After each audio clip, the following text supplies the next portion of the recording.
جو بڑے اہم شہر ہیں, بڑی اہم انسٹالیشنز ہیں, بڑی اہم شخصیات ہیں جو رہ رہی ہیں, جو فیصلہ سازی کرتی ہیں, تو ہم نے اپنے ٹیررزم سے بچنے کے لیے, دہشت گردی سے بچنے کے لیے سیف سٹی کیمراز لگائے ہوئے ہیں.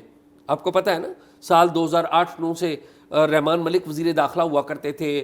اس وقت انہوں نے ایک پلان دیا تھا, اور اس پلان کے تحت بعد میں یہ یہاں پہ سیفٹی کیمراز لگے. رحمان ملک ابھی آفس میں ہی تھے تو اس وقت بھی یہ سیفٹی کیمراز لگے تھے, اور اس میں with the passage of time بعد میں چودھری نثار آئے, وزیر داخلہ نون لیگ کی گورنمنٹ آئی, اس نے کچھ امپروومنٹ کی, پھر پی ٹی آئی کی گورنمنٹ آئی, اور فالو اپ جو گورنمنٹس جو بھی آتی رہیں وہ سبسٹینشیل چینجز لے کے آتی رہیں, جو ٹیکنالوجی ہے اسے اپڈیٹ کرتی رہیں. تو اب یہ سارا واقعہ دیکھ کے میں یہ فیئر کرتا ہوں کہ یہ ہمارا سسٹم ہائی جیک تو نہیں ہو سکتا. یعنی کہ ڈر تو آپ کو آتا ہے, کیونکہ جب ہم دیکھتے ہیں کہ آپ کو یاد ہو ہم نے اسی پلیٹ فارم پہ ایک بہت بڑی سٹوری کی تھی اور لوگوں نے بڑی بات کی تھی کہ شاید یہ ٹھیک نہیں, اور بعد میں سب لوگوں نے کہا, پھر پارلیمنٹ نے بھی ہمارے اس پروگرام کو کوٹ کیا اور بتایا کہ آپ بالکل ٹھیک کہہ رہے تھے, کہ ہم نے بتایا تھا کہ نادرا کا ڈاٹا جو ہے وہ لیک ہو گیا ہے, ہائی جیک ہو گیا ہے نادرا کا ڈاٹا. اور اس میں ہم نے بتایا تھا موجودہ جو آرمی چیف ہیں, موجودہ جو فیلڈ مارشل ہیں, ان کا پورا ہم نے بتایا تھا ڈاٹا. اور مجھے یاد ہے کہ جب وہ میں نے خبر کی تھی کسی کو یقین نہیں آ رہا تھا, حکومت کے لوگوں کو بھی یقین نہیں آ رہا تھا, اور پھر حکومت نے جب وہ چیک اپ کیا تو وہ بالکل ساری بات ٹھیک تھی. اچھا اعزاز, تو مجھے ڈر یہ ہے کہ اس طرح کا اللہ معاف کرے کہ ہمارا نادرا جیسا ادارہ اگر جسے کہتے ہیں نا وہاں سے ڈاٹا لیک ہو سکتا ہے, تو یو نیور نو کہ یہ سیفٹی کیمراز ہیں, ہمیں بھی احتیاط ایک برتنے کی ضرورت ہے. تو آئی بلیو کہ اس کے اوپر. اچھا اعزاز, یہ دیکھیں نا, کل ہم نے سٹوری کی تھی کہ اسی طرح نیو یارک ٹائمز کی سٹوری تھی کل کی, کہ ایک انٹیلیجنس کا اہم افسر ملوث ہے اندر سے, جس نے بتایا کہ وہ تھے. آج یہ خبر آئی کہ ٹیکنالوجی کا استعمال بھی ہوا, تہران کے کیمرے بھی ہوئے. اصل میں جتنی بھی سٹوریز ہیں نا, جب تک شکاری لکھے گا نا وہ تو گلوریفائی کرے گا, جب شیر کبھی لکھے گا نا شکار کی داستان, تو پھر اصل حقائق سامنے آئیں گے. اس میں کوئی شبہ نہیں ہے کہ جو ہم ٹیکنالوجی استعمال کر رہے ہیں یہ سارے وہ ورژن ہیں جو دوسری قوموں کے. آپ صرف چائنا کو کہہ سکتے ہیں کہ چائنا اپنے ورژن کی ٹیکنالوجی بناتا ہے, باقی جو مغرب سے ٹیکنالوجی آتی ہے, اب آپ دیکھیں رشیا جرمنی کا اپنی ٹیکنالوجی ہوتی تھی, اور دی سیفسٹ جو ٹیکنالوجی ہوتی ہے وہ وہی ہوتی ہے جس کی بنیاد آپ کی اپنی ہوتی ہے, جو آپ کا اپنا ورژن ہوتا ہے. جب آپ دوسری ملکوں کی ٹیکنالوجیز کے اوپر ٹرسٹ کرتے ہیں تو اس میں بہت زیادہ گمان ہوتا ہے کہ وہ آپ کی اسپائنگ کے لیے استعمال ہو سکتی ہیں. اب ٹیلی فون دیکھیں, آئی فون جو ہے یہ آپ کو پتہ ہے کہ کون بناتا ہے, کہاں بنتا ہے, پوری دنیا میں سب سے مقبول ہے. پھر آپ نے یہ سٹوریاں بھی پڑھی کہ پیگسس کے تھرو پاکستانی وزیر اعظم اور انڈین وزیر اعظم تک کا فون جو تھا وہ باگ کیا گیا. ٹھیک ہے, یہ سٹوریز میں وہ بتا رہا ہوں جو پبلش ہو چکی ہیں, جو گوگل کی جا سکتی ہیں. ہم میں سے ہر پاکستانی جس کے پاس سمارٹ فون ہے وہ اپنے بارے میں اتنی معلومات نہیں جانتا جتنی ہمارے بارے میں گوگل معلومات جانتا ہے. ہم کن ایریاز میں جاتے ہیں, ہماری لوکیشن کیا رہتی ہے سارا دن, ہم کیا سرچ کرتے ہیں, ہم فون کا کیا استعمال کرتے ہیں, ہمارے کیا میسیجز ہیں, ہمارا کن لوگوں سے رابطہ ہوتا ہے. پھر جو اس میں ان بلٹ اپ آ رہی ہیں سوشل میڈیا پلیٹ فارم آ رہے ہیں, فیس بک آتا ہے, آپ اس کو ڈیلیٹ ہی نہیں کر سکتے فون سے. میں نے کوشش کی کیونکہ میں فیس بک پہ نہیں ہوں. یہ بڑی حیرانگی کی بات ہوگی کہ پاکستان کے 25 کروڑ لوگوں میں سے شاید بہت تھوڑے لوگ ہوں گے جو فیس بک پہ نہیں ہیں. تو میں فیس بک پہ نہیں ہوں, تو میرے فون میں وہ فیس بک ہے اور میں نے کوشش کی کہ اسے, تو وہ انہوں نے کہا جی یہ ان بلٹ ہے, آپ ڈیلیٹ نہیں کر سکتے. اب آپ کو پتہ ہے کہ پاکستان میں کتنی لوز جو ہیں اس کے حوالے سے کوئی قوانین موجود نہیں ہیں. باقی ڈیٹا پروٹیکشن کے جو قوانین یورپ کے اندر ہیں, دوسرے ملکوں میں, وہ یہاں پہ نہیں ہیں. آپ ابھی کسی معاملے پہ بات کریں تو فیس بک پہ آپ اسی معاملے پہ اشتہار آنے شروع ہو جائیں گے. آپ ابھی ٹریول کا ذکر کریں, ہوٹلوں کے اشتہار آنے شروع ہو جائیں گے, ایئر لائنس کے. تو ہمارا تو ایک ورڈ بگ ہو رہا ہے. تو دنیا پوری جو ہے اس اپنی ٹیکنالوجی کے ذریعے دوسری قوموں کو محکوم بنانے کے لیے, ان کے اوپر غلبہ پانے کی کوشش دنیا میں ازل سے رہی ہے, اب تک رہے گی. آج جو ملک ٹیکنالوجی میں آگے ہیں وہ یقیناً اس سے اسپائنگ بھی کرتے ہیں. جہاں تک آپ نے کہا پاکستان کے لیے ہم بہت زیادہ ورنریبل ہیں کہ ہماری کوئی چیز بھی سیف نہیں ہے. نادرا کا آپ نے کہا ہمارا فیملی ٹری ایک کلک کے اوپر ہمارا پورا وہ آ جاتا ہے. آپ کو پتہ ہے کہ پاکستان میں کچھ ایسے سفارت خانے ہیں جو آپ کی نادرا کی چیزیں ویریفائی نہیں کراتے. ان کے بارے میں یہ گمان ہے کہ شاید ان کے پاس اپنے لاگ ان ہیں. میں یہ ایک بات جو کر رہا ہوں, میں ایک یہ وہ بات کہیں اور چلی جائے گی, وہ آپ بات بہت دور چلی گئی ہے, کیونکہ ہم نے واپس ایران کے اوپر آنا. ایک معلومات آپ کو دوں, میں نام نہیں لوں گا ملک کا. ایک ملک ہے, اس کا ویزا لینے میں گیا تو میرے لیے حیران کن بات تھی کہ جو میرے ساتھ کوئی صاحب گئے تھے, میں ان کے ساتھ نہیں لیکن جان پہچان ایک ہو گئی, انہوں نے اپنا جو ڈیٹا ان کو دیا تو اس میں کسی ایف آئی آر کا اندراج نہیں تھا, اور وہ ایف آئی آر 90 کی دہائی میں کہیں ہوئی تھی, خواہش ہو چکی ہوگی, ختم ہو چکی. وہ 90 کی دہائی میں کہیں ہوئی تھی. تو انہوں نے ڈیٹا چیک کیا تو اس ڈیٹا میں انہوں نے کہا کہ جی آپ نے لکھا نہیں ہے کہ آپ کے اوپر 1994 میں کراچی میں ایف آئی آر ہوئی تھی, جو وہ بندہ غالباً شاید خود بھی بھول گیا ہوگا, کیونکہ ایک وہ عام پولیٹیکل پاکستانی کی بات ایک عام پاکستانی کی بات کر رہا ہوں. اور تو ہمارے تو وہ جو VIPs ہیں, ڈیٹا, یہ ڈیٹا وہ ہے جو یہاں پر آپ پاکستان میں نادرا کے پاس چلے جائیں نا, جو سب سے بڑا ڈیٹا بیس ہے ہمارا, وہ اس کے پاس نہیں ہے ڈیٹا, کہ ایک بندہ جو یہاں پر آ رہا ہے اس کا ایک فورن ایمبیسی کو پتہ ہے کہ اس کے خلاف فلاں جگہ ایف آئی آر.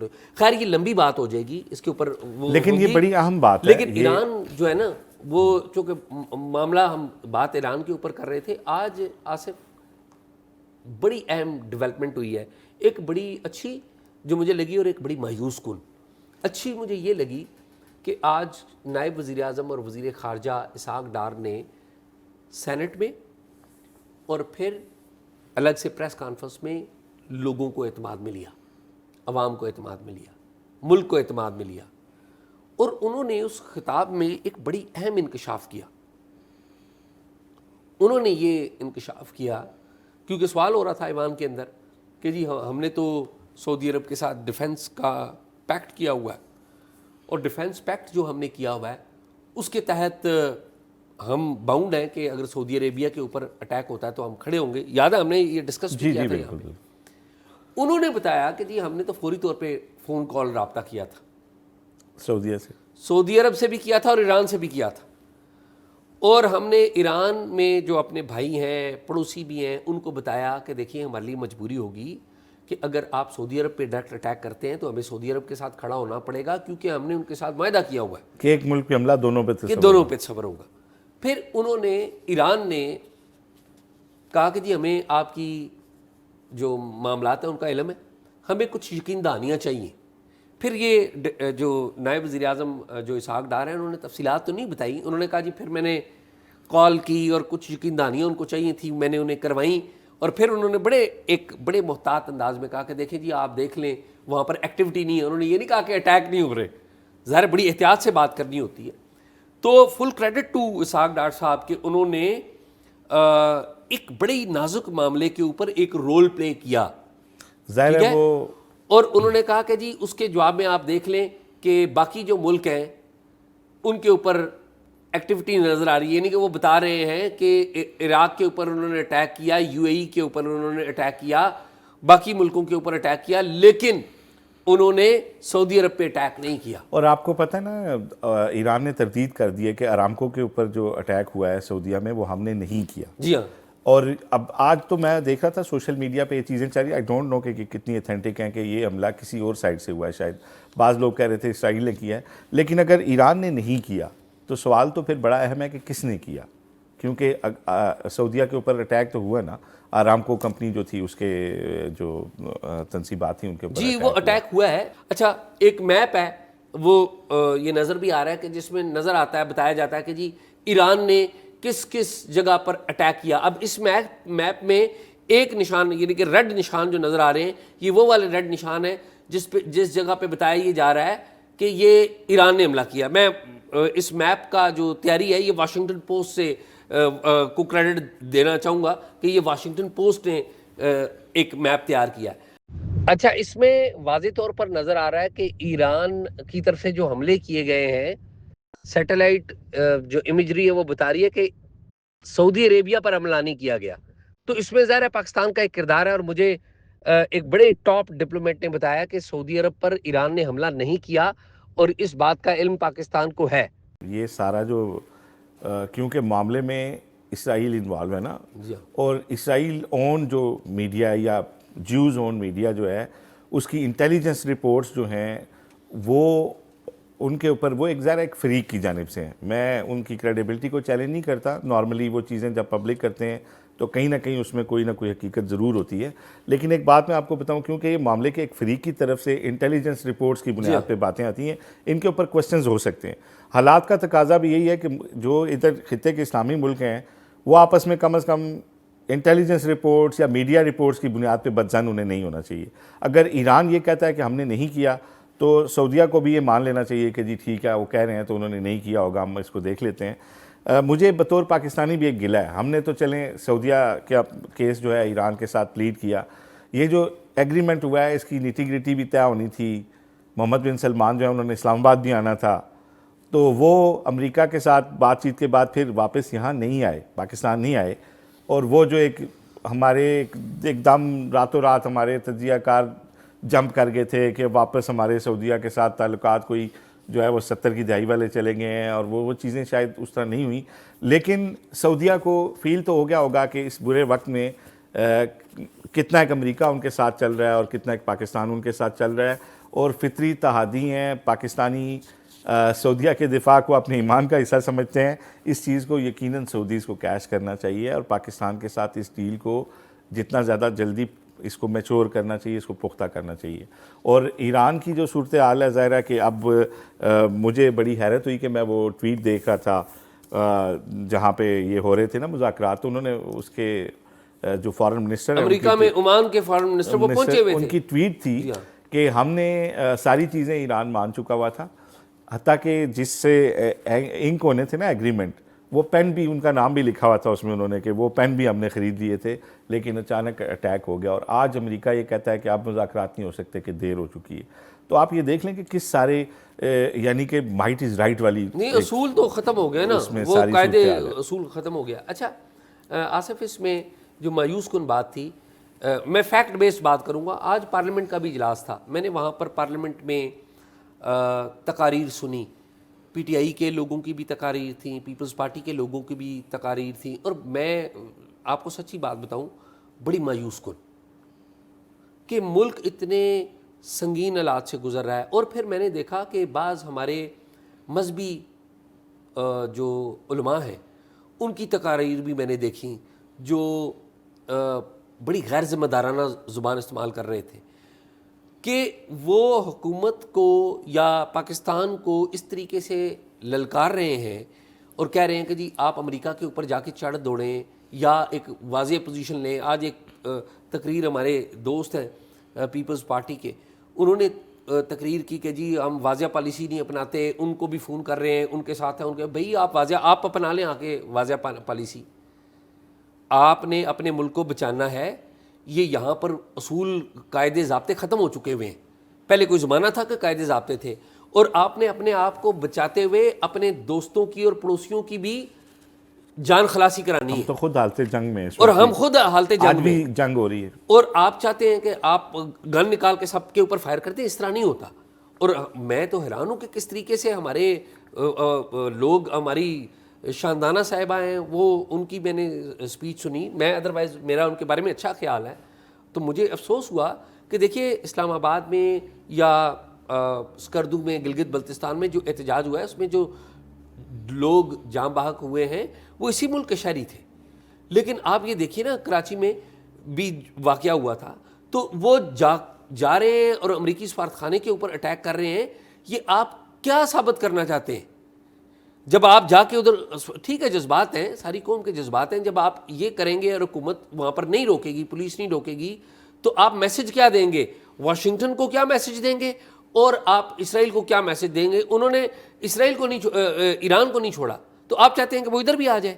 اچھا, اور پھر میں آصف, میری شاندانہ صاحبہ کیا کہہ رہی تھی کہ جو ہے وہ تو بڑی سخت الفاظ میں وہ استعمال نہیں کرنا چاہتا, لیکن وہ کیا کہہ رہی تھی کہ وہ یہ کہہ رہی ہیں کہ ہم نے اپنے بچوں کے لیے, اپنے بچوں کو 6 بچوں کو مار دیا امریکہ کے لیے اور اسرائیل کے لیے. امریکہ اور اسرائیل کے لیے نہیں مارا آپ نے, نہ آپ انہیں مارنا چاہتے تھے. وہ بچے اس ملک کے بچے ہیں, انٹرنیشنل اوبلیگیشنز ہیں, وہ ہمارے ایمبیسیوں کو یہاں. جی ہاں, خود تو پی ٹی آئی سینیٹر سے چٹھیاں لکھواتی ہے اور قراردادیں پاس کرواتی ہے عمران خان صاحب کی حمایت کے لیے, تو پی ٹی آئی وہاں پہ امریکی ہوم آفس کے سامنے مظاہرہ کیوں نہیں کرتی اس سارے معاملے اس سے بھی ہٹ کے جنرل قاسم سلیمانی کی جو اٹیک کیا تھا, مارا تھا, پی ٹی آئی کے دور میں ہی مارا تھا.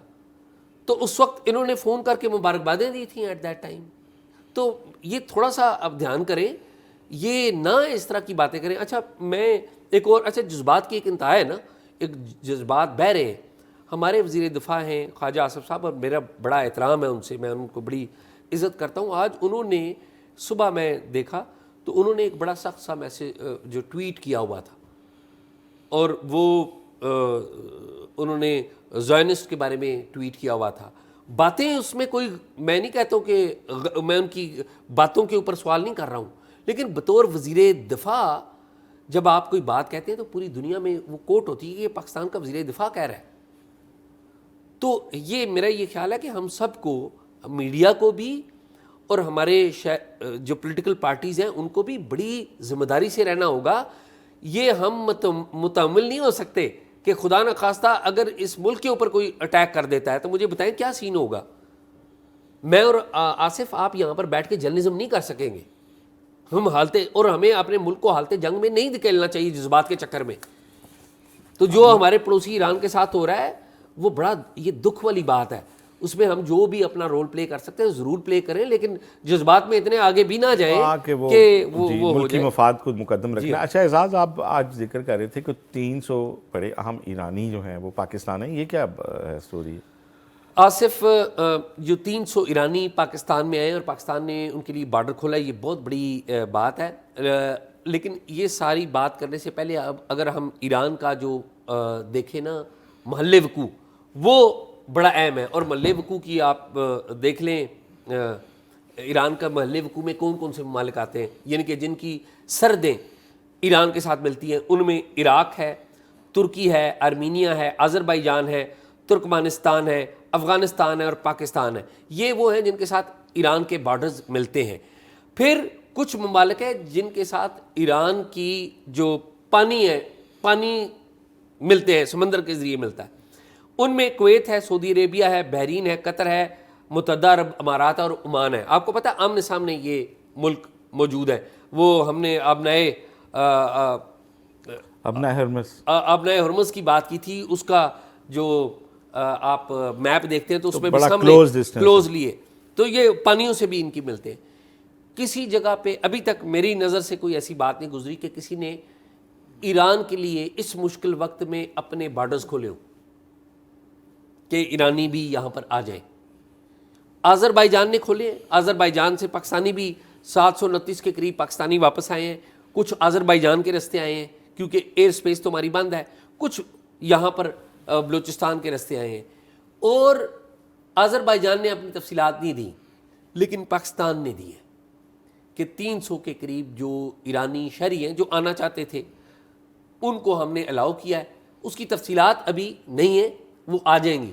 اور یہ جو تفصیلات ہیں یہ میں اپنے پاس سے نہیں دے رہا ہوں, یہ ہمارے نائب وزیر اعظم اور وزیر خارجہ اسحاق ڈار نے دیے. تو آئی ہوپ کہ اگر ایران میں کوئی افرادی مسئلہ بنتا ہے کیونکہ آبادی ہے وہاں پر, تو جو پڑوسی ممالک ہیں باقی بھی وہ پاکستان کی طرح بارڈرز کھولیں گے کہ جو آنا چاہتا ہے. کیونکہ ایران میں جو زیادہ بمباری ہو رہی ہے وہ تہران کے اوپر ہو رہی ہے, کیونکہ امریکہ کا اور اسرائیل کا خیال یہ ہے کہ ہم تہران کے اوپر, قم میں بھی ہوئی ہے ویسے بائی دا وے, قم میں اور ایک دو اور شہروں میں بھی ہوئی ہے, لیکن زیادہ جو ہے تہران اور جو بڑے ان کے شہر ہیں وہ ٹارگٹ پہ ہیں.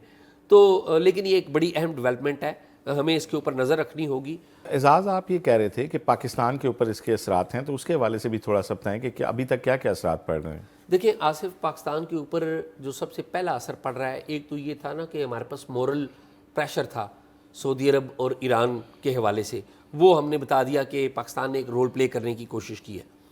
دوسری بات یہ ہے کہ پاکستان کے اوپر ایک اکنامک پریشر آنے جا رہا ہے. اب نئے ہرمز بند ہے, تیل کی قیمتیں اب اوپر جانے لگی ہیں, اس کا امپیکٹ پوری دنیا پہ آئے گا, پاکستان کے اوپر بھی امپیکٹ آنے جا رہا ہے. پھر پاکستان کے اوپر اس کا ڈبل امپیکٹ اس لیے آئے گا کہ ایران سے آپ کو پتہ ہے تیل اسمگل ہو کے آتا تھا پاکستان میں، جو ہماری بلیک اکانومی کا حصہ تھا، ڈیزل بھی اسمگل ہو کے پاکستان آتا تھا بلیک اکانومی. وہ مجھے ایران کے ساتھ جو ہمارا بلوچستان صوبہ ہے اس کے بڑے ذمہ دار لوگوں نے، بڑے ٹاپ لیول کے حکومتی لوگوں نے بتایا مجھے کہ وہ جو اسمگلنگ ہے وہ بند ہو گئی ہوئی ہے، وہ نہ ہونے کے برابر ہے. چھپ کے چوری سے کوئی کرے تو کرے، لیکن اب اس طرح سے ہو نہیں رہی، کیونکہ سب کو پتہ ہے اوپر سے سیٹلائٹ جو ہے وہ دیکھ رہی ہے. اچھا اعزاز، یہ جتنے پریشرز آ رہے ہیں یا مشکل صورتحال میں پاکستان ہے، لیکن اس سارے قضیے کا ایک پازیٹیو پہلو بھی ہے، وہ بھی میں آپ سے شیئر کر دوں. دیکھیں نا، کرائسس میں بھی کہیں نہ کہیں کوئی ایک ونڈو کھل جاتی ہے. جی ایسے دیکھیں یہ جو مڈل ایسٹ کے یہ جو کوریڈور تھا نا، مشرق اور مغرب کو ملانے کے لیے، یہاں سے ساری ایئر ٹریفک جو ہے نا وہ جاتی تھی. آپ فلائٹ ریڈار ایپ پہ جا کے دیکھتے ہیں نا، تو سارا روٹ ہوتا تھا یہ کراچی کے ساتھ جو سمندر سے، اور پھر وہ جاتے تھے. تو اب کیونکہ یہ وار زون ہے تقریباً، ایئر سپیس اکثر ملکوں کی، ایران کی بند ہے، مڈل ایسٹ کی بند ہے، تو اب وہ ٹریفک جو ہے نا وہ ساری ہمارے اوپر سے جا رہی ہے، انڈیا اور پاکستان کے اوپر. اچھا، تو وہ کیونکہ بہت بلک میں وہ جہاز جا رہے ہیں، تو ہماری ڈالرز کی مشینیں جو ہے نا ایویشن انڈسٹری کے لیے، کیونکہ جس ملک سے کی ایئر سپیس استعمال ہوتی ہے اس کو ایئر سپیس استعمال کرنے کے، اور پھر وہ جو جہازوں کے کاربن اومیشن کے نام کے اوپر بھی ظاہر ہے فیول چل رہا ہوتا ہے، ایک اس کا ٹیکس بھی ہوتا ہے، تو وہ پیسے دینے پڑتے ہیں. تو ہماری سول ایویشن بھی دوسرے ملکوں کو دیتی ہے جہاں جہاں سے ہمارے جہاز گزرتے ہیں. لیکن اب کیونکہ پوری دنیا کا مین جو، آپ اگر موٹر وے اوپر آسمان پہ کوئی ہو تو اس کی ایک سائڈ کی پوری موٹر وے کی ٹریفک آپ کے یہاں سے جاری ہے، ٹول مل رہا ہے ہمیں، تو ہمیں ٹول مل رہا ہے، جہازوں کا ٹول مل رہا ہے. تو یہ ایک انٹرسٹنگ فیکٹ. اچھا، لیکن ٹول سے یاد آیا، آپ یہ بتائیں کہ آپ کے پاس بھی ایک بڑی خبر ہے، اور ایک سڑک بن رہی ہے برطانیہ کی طرز کی، وہ تفصیل بتائیں نا وہ کیا ہے. جی اعزاز، آپ کی مراد رنگ روڈ سے ہے، لیکن ہمارے ہاں رنگ روڈ سے مراد دیا جاتا ہے جو جی ٹی روڈ سے ایئرپورٹ تک روڈ بن رہا ہے اسے رنگ روڈ کہا جاتا ہے. لیکن میں اس رنگ روڈ کی بات کر رہا ہوں جو دونوں شہروں کا احاطہ کیے ہوئے ہوگا، پنڈی اور اسلام آباد کا. اور M25 ہے، جس طرح لندن کے گردا گرد لوگ جانتے ہیں جو لندن کے گرد رہتے ہیں، کہ آپ نے لندن میں کہیں بھی جانا ہو تو بجائے اس کے کہ آپ پورے شہر کو کراس کریں، آپ اس ہائی وے پہ چڑھتے ہیں اور متعلقہ ایریے کے قریب سے آپ اس سے اتر جاتے ہیں، اور اس کا نتیجہ یہ ہوتا ہے کہ آپ کا کافی وقت بچے. یہ علیحدہ بات ہے کہ وہ اتنا مصروف ہو گیا اب کہ اسے ایک سب سے بڑی پارکنگ لاٹ کہا جاتا ہے اس کو، کہ بڑی سلو وہاں بھی ٹریفک چلتی ہے، خاص طور پہ چھٹی کے اوقات میں اور مارننگ میں. لیکن اس کے باوجود ایک بہت اہم وہ روڈ ہے لندن کی. اسی طرح اب جو ٹوین سٹیز کا ایک ماسٹر پلان جو جس کے اندر ایک بہت بڑا ایک چینج آ رہا ہے جو ایک گیم چینجر ہوگا، وہ کیا ہے کہ جو جی ٹی روڈ سے آپ کی جو روڈ ہے ایئرپورٹ والی، وہ تو اب اس سال مارچ کا کہا جا رہا تھا، لیکن آئی تھنک کہ وہ جون تک شاید مکمل ہو جائے گی. صرف اس ایک روڈ کے مکمل ہونے سے 1.25 لاکھ سے زیادہ گاڑی شہر کے اندر داخل نہیں ہوگی جو پہلے پشاور روڈ سے ایئرپورٹ جاتی تھی. لیکن اب جو ایک لنک تھا جو ہماری مارگلہ روڈ ہے، اس کو جا کے M1 سے لنک کیا جائے گا. جب اس کو M1 سے لنک کیا جائے گا تو آلریڈی دوسری جو ہماری رنگ روڈ ہے وہ M1 سے لنک ہو چکی ہوگی ٹھلیاں انٹرچینج سے. تو یہ ایک سائڈ رنگ کی بن جائے گی کہ آپ جی ٹی روڈ سے آئے ٹھلیاں سے آپ M1 سے پھر آپ نے مارگلہ انٹرچینج سے آپ جو ہے آ جاتے ہیں ایران ایوینیو سے، اور کشمیر ہائی وے سے ہوتے ہوئے پھر کشمیر ہائی وے سے آپ نے دیکھا کہ 12 کو والا اوور ہیڈ جو ہے راستہ ہے، تو آپ چلے جاتے ہیں مری کا جو ٹول پلازا ہے وہاں تک. تو یہ سارا سگنل فری کوریڈور ایک طرح سے بن گیا. اب ایک آخری لنک مسنگ ہے جس کو ایسٹرن بائی پاس کا نام دیا گیا، وہ رواد سے جو ہے، جو وہ بیسیکلی تو وہ جو ایک موزہ ہے چھنی شیر عالم جی ٹی روڈ پہ، وہاں سے وہ روڈ شروع ہوگا، اور وہ رواد کے بیک سے، بنکیالہ کے بیک سے ہوتا ہوا، سہالہ کے بیک سے ہوتا ہوا جو ہے آ کے اسی روڈ کو آ کے جو ہے وہ لنک کرے گا. تو اس طرح ٹوین سٹیز کے گردا گرد ایک سپر ہائی وے بن جائے گا. اور اب کیونکہ پنڈی اسلام آباد جو تھا یہ ایک ٹرانزٹ اسٹیشن تھا، اگر آپ نے جی بی جانا ہے، اگر آپ نے کشمیر جانا ہے، اگر آپ نے کے پی جانا ہے تو آپ کو یہاں آنا پڑتا تھا، پنڈی سے ہو کے جانا پڑتا تھا، اسلام آباد سے ہو کے جانا پڑتا تھا. اب جو کے پی کا ٹریفک ہے، کے پی کے کا، وہ M1 سے نکل جائے گا. اسی طرح جی بی سے آنے والی ٹریفک اگر لاہور جانا چاہ رہی ہے تو وہ موٹر وے سے نکل جائے گی. اسی طرح آپ کی جو کشمیر کی جتنی ٹریفک ہے وہ اس ایسٹرن بائی پاس سے جی ٹی روڈ چلی جائے گی، اور اگر کے پی یا جی بی جانا ہے تو وہ اس مارگلہ ایوینیو سے جو ہے وہ، اور شہر کا حصہ نہیں بنے گی. تو یہ ایک اگلے 100 سال کے لیے ایک بہت بڑی بہت بڑا ایک اس کو کہا جا رہا ہے کہ گیم چینجر ہے ٹوئن سٹیز کے لیے. اس میں جو میں خبر آپ کے لیے لایا ہوں نا آج, وہ بڑی دلچسپ ہے. آپ کو پتہ ہے جب سے موجودہ رجیم آئی ہے, رندھاوا صاحب ہمارے آئے ہیں چیئرمین سی ڈی اے, تو اسلام آباد میں ہر طرف کنسٹرکشن ہو رہی ہے, انڈر پاس بن رہے ہیں, رولا پڑ جاتا ہے یار یہ 60 دن میں 90 دن میں بنا ہے تو یہ بیٹھ گیا, یہ ہو گیا, وہ ہو گیا. اس میں نا بڑا انٹرسٹنگ فیکٹ یہ تھا کہ جو 5 بڑے منصوبے تھے ان میں سے 4 منصوبے ایک ہی کمپنی کو ملے تھے. اچھا, اس میں یہ شرائط ایسی رکھی جاتی تھی نا اعزاز, کہ جو کمپنی وہ ہوگی جس کو نیلا کوٹ پہنے ہوئے ہوگی, جس کے لیسز والے کالے شوز ہوں گے, جس کی جرابوں کے اوپر پیلی دھاریاں ہوں گی, تو وہ کمپنی صرف اعزاز سیدی ہوتے تھے اور انہی کو ملتا تھا ٹھیکہ, کہ جس نے 90 دن میں اتنے پروجیکٹ. اب اس میں سے ساری باقی کمپنیاں آؤٹ ہو جاتی تھیں, صرف ایک ٹھیکہ ایک دوسری کمپنی کو ملا. یعنی کہ یہ 3.5 4 5 ارب کے ٹھیکے تھے, 3 ارب سے نیچے کا کوئی ٹھیکہ نہیں تھا, اور اس میں صرف 1 یا 2 کمپنیاں آتی تھیں. اب جب اس پہ تنقید ہوئی, آپ کو یاد ہوگا شاہین چوک والا ہم نے پہلے اسی پروگرام میں بتا دیا تھا کہ ابھی ٹھیکہ نہیں ہوا, لیکن کمپنی نے کام شروع کر دیا ہے کہ اسے پتہ ہے کہ ٹھیکہ مجھے مل رہا ہے. آپ کو یاد ہے ہم نے تصویریں بھی دکھائی تھیں. اس کے بعد وہ پھر کینسل ہو گیا. مزے کی بات ہے بعد میں پھر اسی کمپنی کو دے دیا گیا تھا. اب یہ ہوا کہ یہ جو ایک لنک بن رہا ہے نا, جو مارگلا روڈ کو جا کے M1 سے ملا رہا ہے, یہ 2.7 کلومیٹر روڈ ہے اور ایک انٹرچینج ہے. یہ بھی جو ہے کافی بڑا ٹھیکہ تھا, کیونکہ اس میں انٹرچینج بھی انوالو ہے, پوری کافی ساری روڈز بنے گی. تو یہ جو ٹھیکہ ہوا ہے یہ ہوا ہے 3 ارب 58 کروڑ روپے کا, لیکن اس میں کیونکہ کرائٹیریا میرٹ پہ رکھا گیا, کوئی ایکسٹرا آرڈنری نہیں رکھا گیا, تو 13 کمپنیز نے بولی دی, اور جو پہلے کام ہوئے ہیں ان سے 10% کم بولی ہوئی ہے. 3.5 ارب کا 10% آپ لگا سکتے ہیں, 35 کروڑ سے بھی زیادہ بنتا ہے. ٹھیک ہے. اچھا, مزے ایک اور انٹرسٹنگ فیکٹ کہ پچھلی کمپنیز نے ہمیشہ جو پیسے ٹھیکے کے بھرے اس کے بعد 15% ایکسٹرا کلیم کیے. وہ ہوتے ہیں ایکسٹرا آرڈنری سچویشن میں, جیسے ڈالر ایک دم گر جائے, زلزلہ سیلاب آ جائے, کام رک جائے, کچھ انہونی ہو جائے. کوئی ایسی بات نہیں ہوئی, لیکن اس کے باوجود ان کمپنیوں نے 15% ایکسٹرا بھی لیے تھے. تو اب یہ جو 13 کمپنیاں ہونے کی وجہ سے نہ صرف یہ کہ 10% کم ہوا, بلکہ 15% وہ پیسے بھی بچیں گے. یہ آلموسٹ آپ کا 0.25 ارب روپیہ بچ گیا اسے ایک ٹھیکے کے اندر, صرف ایک پراپر انتظامی سٹیپ لینے کی وجہ سے. تو ہمارے شہر میں آپ کو پتہ ہے کہ 90 لاکھ تو سرکاری فگر ہے کہ بچہ اسکول نہیں جا رہا. اسلام آباد میں فیڈرل کیپٹل میں 90 لاکھ اسکول گوئنگ جانے کی عمر جن بچوں کی ہے وہ نہیں جا پا رہے, کہ ان کے وسائل نہیں ہیں اور حکومت نے ان کے علاقے میں کوئی ایسا اسکول نہیں بنایا ہوا. تو اگر یہی پیسہ آپ نے اگر ایک ٹھیکے میں 0.25 ارب روپیہ بچے تو کتنے سارے کام ہو سکتے ہیں. لیکن اس میں یہ جو آپ اگر آسانی سے کہہ رہے ہیں نا, یہ اگر بہت بڑی ہے, یہ میری بات آپ سمجھ رہے ہیں, بات آپ ٹھیک کر رہے ہیں, لیکن یہ اگر بہت بڑی ہے نا, یہ اگر بہت اسی لیے بڑی ہے کہ یہ ان لوگوں کے مفاد سرو نہیں ہوتے جو سارے اس کے ساتھ جڑے ہوتے ہیں. لیکن یہ سارے اچھے کام ہو رہے ہیں, لیکن اس میں ٹرانسپیرنسی انشور ہونی چاہیے. جس طرح 13 کمپنیاں آئی ہیں, مکمل مقابلے کی فضا بنی ہے, حکومت کو 10% فائدہ ہوا, 35 کروڑ روپے سے زیادہ صرف ایک ٹھیکے میں سیو ہو گیا. یہ بہت بڑی بات ہے. وزیر اعظم پاکستان کو اس میں قطع کلام بھی میں نے کر دی, معذرت. نہیں پلیز آپ کریں بات. میں یہ کہہ رہا ہوں کہ کسی دن ہمیں ان کمپنیوں کا بھی جائزہ لینا چاہیے جو خوش قسمت ہے, جن کے پاس ہمیشہ ٹھیکے چلے جاتے ہیں, اور یہ بھی دیکھنا چاہیے ان کے تعلقات کہاں کہاں. وہ ایک ہی شہر کی کمپنی تھی, اور وہ میں آپ کو بتاؤں وہ اتنی کانفیڈنٹ ہوتی تھی, وہ ٹھیکے سے پہلے آ جاتی تھی. ہمیں نام بھی پتہ ہے, نام اس لیے نہیں لے رہے کہ پھر ان کا موقف لینا پڑے گا. ٹھیک ہے, ہم اس تفصیل میں نہیں جانا چاہتے, لیکن یہ ایک بڑا بنیادی فیکٹ ہے کہ دیکھیں 5 ٹھیکے جو 4-5 ارب روپے کے ہوئے, اس میں سے 4 ٹھیکے صرف ایک کمپنی کو ملے. ٹھیک ہے, اس پہ دیکھنا چاہیے. ہاں, تو یہ اچھا ہوا ہے کہ اس دفعہ جو ٹھیکہ ہوا اس میں آپ نے وہ رکھی کہ زیادہ کمپنیاں آئیں اور آپ کو پیسے بچت ہوگی. اس کے میرے خیال میں آصف یہی ہے آج تو یہی تھا. ناظرین, پروگرام آپ نے دیکھا, پروگرام کے بارے میں رائے ضرور دیجیے گا, اور اگر کوئی معلومات ہو تو talkshop777@gmail.com پہ شیئر کیجیے. اللہ حافظ.